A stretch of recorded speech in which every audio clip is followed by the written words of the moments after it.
Eleanor's seat's so much lower. Hey, welcome back to the Midday Q&A. That's right, I'm your host, the Duckman. We're back today to answer questions that our viewers have been asking us. And one of the questions I've been asking, if I'm such a big guy, exactly what am I doing with little Volkswagen Beetles? And we're going to answer that and a few other things once we can get... well, I'd like to get Eleanor out of the garage and demonstrate a couple things, but with today's bad weather, I don't know if that's actually going to happen. So I'm probably just going to use a little bit of archive footage today. Well, anyways, you guys, please like, comment, subscribe, pluck the little dingle belly, see down the next subscribe button. That way you get updates every time I upload a new video. Don't forget to check out Duckman Cycles VW Garage up on the Facebook group page. If you'd like to email me, duckmancycles@duckshit.net. And check me out on Instagram, VV. Thanks so much for watching. We'll be back in just a minute.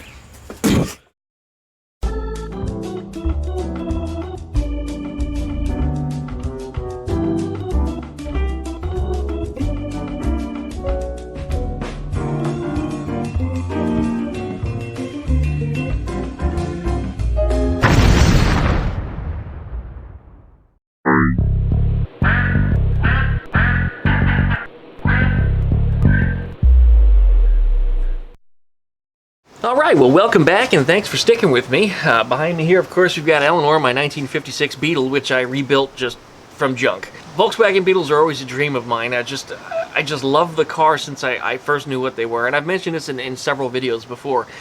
I just absolutely love these things. And when I found out as I got older that there wasn't just Beetles, you know, there was buses and Carmen Gias and stuff, I grew up with just wanting one of each. And as of this point, I have had almost one of each. But I have not had the Beetle that I really wanted of my dreams. And when I was around 18 years old, I saw a chop-top Beetle for the first time, and I didn't even know that a chop-top was a thing, that anybody could, you know, build such a car that looks so cool. And I always wanted an oval. And in walked Eleanor. So anyways, I've always loved the Volkswagens, and I never expected to, really, I never expected to be as big as I am. I didn't. Being at 6'3", 260 pounds, I've actually gained 40 pounds this past year because I do a lot of sitting and driving, and whenever I'm traveling I have a tendency to stop someplace and eat, and that's not a good combination, not a good combination at all. So I gained some weight, and I need to do something about that because I'm not happy with myself. But that's a story for another time. That's pretty easy to fix. I just need to correct my behaviors. Work has slowed down a little bit, which means I've been spending some more time at home, and whenever that happens I notice the weight starts falling back off because I'm going back into, you know, my behavior and patterns that I had previous to having the traveling job.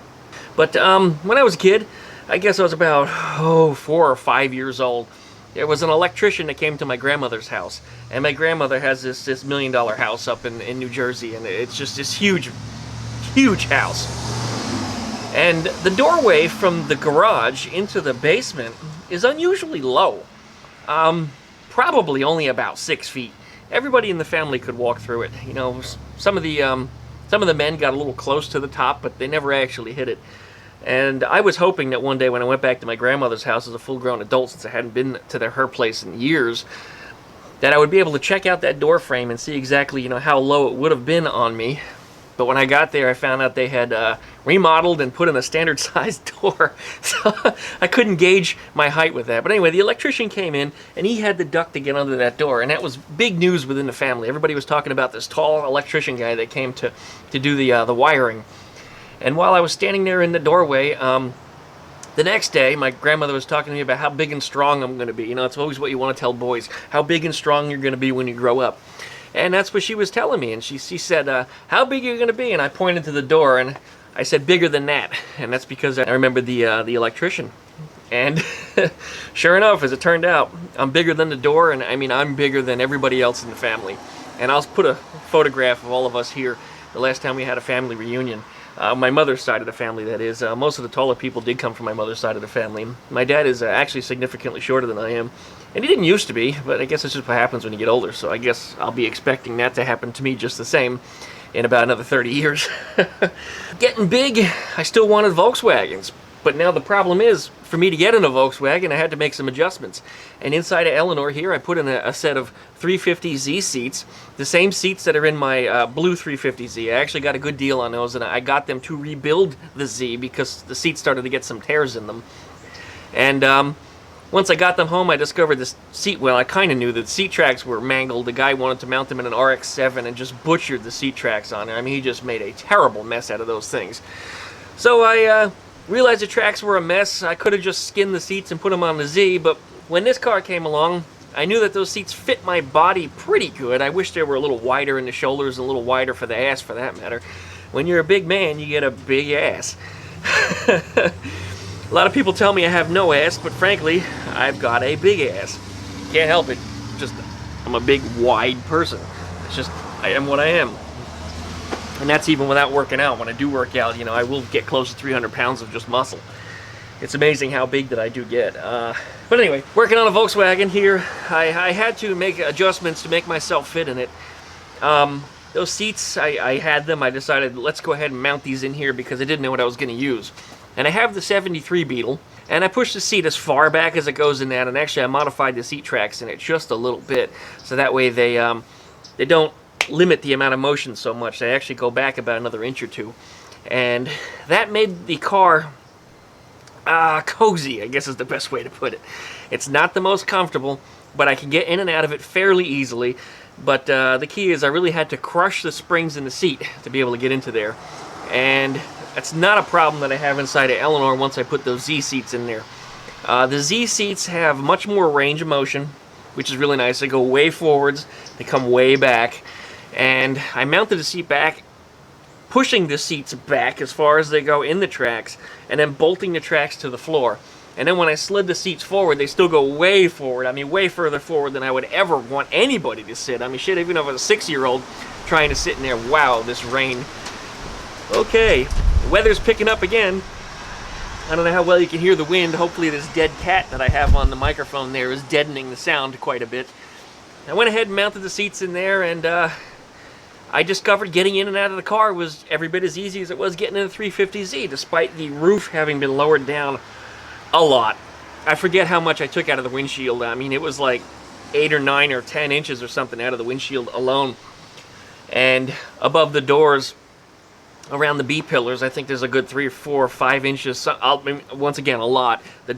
The door windows are about half the size that they would have been stock. So, having the roof come down and discovering that I had a lot of roof, head clearance on a stock Beetle seat, I knew I needed a lower set of seats anyway, so that's why the 350Z seats went in there. Some people say, well, you're going to sit so far back, you're going to need a telescopic or adjustable steering wheel. And I discovered that whenever I drive a car, any car, I always maximize the height on the steering wheel anyway, and that's just where I leave it. And it's the same on my 350Z, it was the same on the RSX that I had before, it's the same in the company Nissan Puke that I've got. I fucking hate that car. But I have the steering wheel maxed up as high as I can get it. If I put it in a different position, it doesn't feel right, and I can't see the gauges. So I have to put the steering wheel up all the way, and I can look through the wheel. Well, I discovered that in the Beetle, when I'm sitting further down and further back, the wheel seems like it's another car adjusted to maximum height. Looking through the steering wheel, I can see all the gauges, and everything's good. So my idea was to get the seats in the proper position, playing with the adjustments of the height, and building seat track adapters, so that way my eyes are centered inside the windshield of the of Eleanor right here. So it gives me just enough height to be able to look out.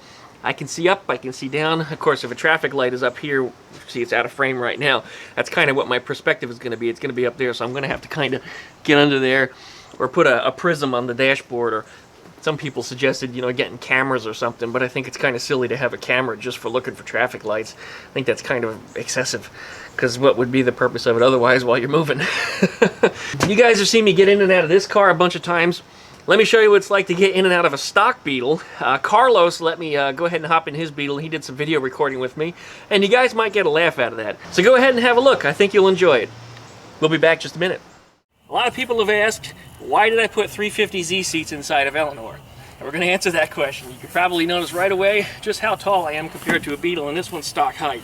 Eleanor's a lot lower, and especially with the roof down cut. But the problem I have, and you guys are going to get a good laugh at this, is trying to get in here. Yeah, go.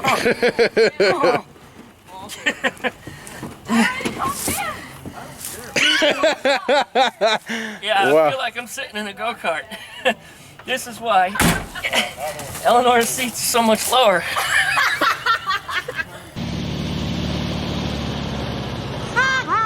Oh my Wow. Let me see the head clearance. Well, you know what? From the metal, Yeah. the top of my head is exactly the width of my fist, so that's about 4.5 inches. But it's like a little go-kart. So that's why you also put the seat tracks back a little bit, right? Your steering column's coming out too. Make sure you bolt that in. Oh, I just thought that was stock. No! Oh my god! There's so many things in my Volkswagen that are wrong that I think is stock on a Volkswagen. Like I thought No. 2 cylinders the way it was driving. I thought, dang, that's how Volkswagens drive. Well, the first No. Volkswagens were 2 cylinders. That's true. No, they weren't. Yes, they were. Look it up. All right, First I'll one's look a it up. 2-cylinder, 2-stroke. Really? 2 strokes. Ding, ding, So ding, you ding. gotta mix the oil and the gas? Yep, Porsche was actually going to come back and make a 2-cylinder, 2-stroke engine later. It was like a plan in progress, and it never happened. They ended up sticking with the 4 strokes, and that's what we got today. How about that? Dang. Then I bet you if you laid flat on your back, you'd be the width of this car. The length of this car. You saying my ass is that big? Oh wow, is this one of these stock door handles too? Oh no, that's just the fucked up I one. thought it was supposed to be like that. Yeah. Every time I gotta get the car, I gotta put it back up to where it needs to be, and then Alright, you can And video do. me getting back out now. all right, here, let me hold the door for you. Now see, the concept is here, when I get in here, I have to crush the seat.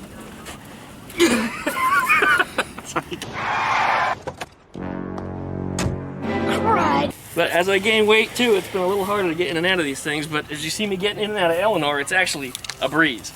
It's a whole lot easier, even though the car is so much lower and the door is so much smaller. When the seats are, Gosh, Almost half with the height. with you like next to the car looks so small. yeah, but my seats are probably about this high. So there's a big difference in seat height, really big difference. But yeah, it's 6'3" compared to a stock height Beetle, but Eleanor is probably about this height with the roof chop and Is it really Lowered. stock height? this one. Yeah, that might be sagging. Or It's- is it just assumed? Yeah. Dope, there it goes. One of them custom antennas that you got here. There you go, get better reception. Heck yeah. Till you hit about 30 and it goes. All right, cool.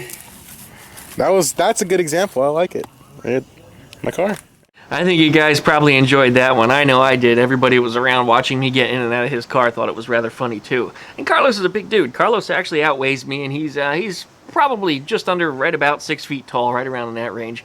You know, he's a big fella, and he's got the seat pushed back as far as it go. He doesn't have it reclined as far as it would go, but nonetheless, the car, of course, as you saw it, I didn't fit in it too well.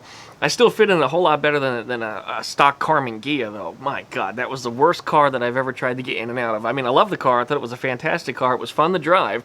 And once I was in the seat, it wasn't too bad. But getting in and out was the hardest part. The steering wheel and the seat were about this far apart. And my thigh is, you know, twice as thick as that. So I had to crush the seat down just to insert my right leg to be able to get in and out of that car. Well, when I did the floor pans on it, I actually mounted the seat tracks back as far as I could get them with the seat attached to it. I welded them down in that position, and then once I got in and out of the car, I would just slide the seat all the way back, get in and out real easy, slide the seat back into position once I was sitting in there. But, you know, if I did manage to... If something happened to me and I had an emergency and somebody had to get me out of the car, though, I mean, you'd practically need the jaws of life to rip the friggin' steering column out so I could get out of the car. So anyway, Carmen Ghia is a fun car, beautiful car, but for a big person, stock seating was terrible. Just the worst, absolute worst. Anyways, I hope that answers some questions. I hope you guys enjoyed the video. Please like, comment, subscribe, plug that dingle bell you see down there next to the subscribe button, and we get updates every time I upload a video.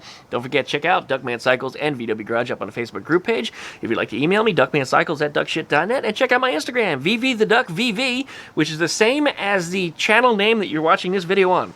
Thanks a lot for watching, you guys. Really do appreciate it.